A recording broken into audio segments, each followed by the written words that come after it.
Ang programang ito ay rated SPG. Striktong patnubay at gabay ng magulang ang kailangan. Maaaring may masiselang tema, lengguwahe, karahasan, sexual, horror o droga na hindi angkop sa mga bata. Nanginginig, sumisigaw sa galit itong si Olivia.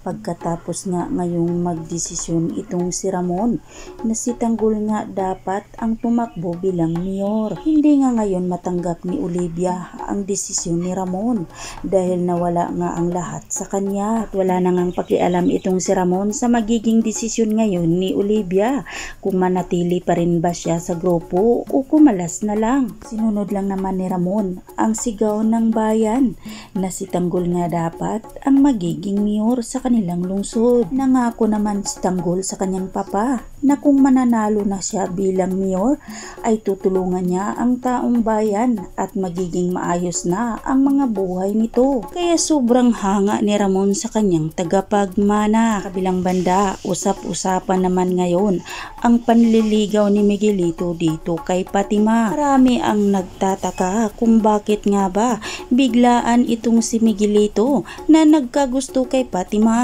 At dahil ay tinakot si Fatima sa ina ni Miguelito, napilitan nga itong sagutin si Miguelito kahit hindi naman niya gusto. Ito na nga napagtanto ni Fatima na ginamit lang pala siya sa mga gerero dahil sa pampangkampanya nito. Samantalang nakipagkita naman itong si Miguelito kay David. Agad nga niya itong kinumpronta si David na peke nga raw ang dokumento na ibinigay dito kay Miguelito. Kaya itong nakatanggap si David ng suntok at sipa mula kay Miguelito at tinutusan nga niya ang kanyang mga tauhan na bugbugin itong si David. Humingi ng tawad si David at nagmamakaawa ito kay Miguelito at sinabi niya na napag-utusan lang daw siya kaya napilitan siyang gawin ito at wala nga ibang tinuro si David kundi itong si Tanggol. At dahil ay kailangan na bayaran ni David ang kanyang mga kasalanan, kaya dito mapilitan si David na sundin ang utos ni Miguelito sa kanya. Kunwari at nagpanggap nga itong si Miguelito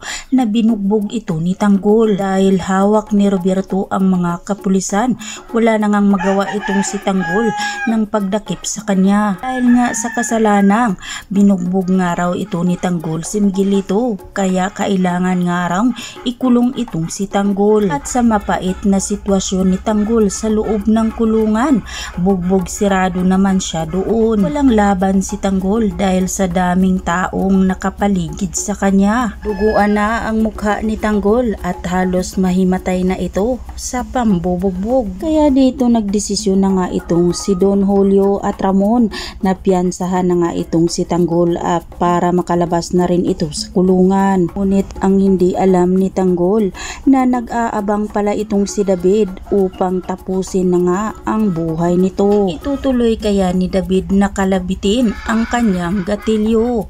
Kaya naman mga kaibigan, yan ang dapat nating aabangan at wag natin yan papalampasin sa ating paboritong palabas sa APJ Batang Quiapo.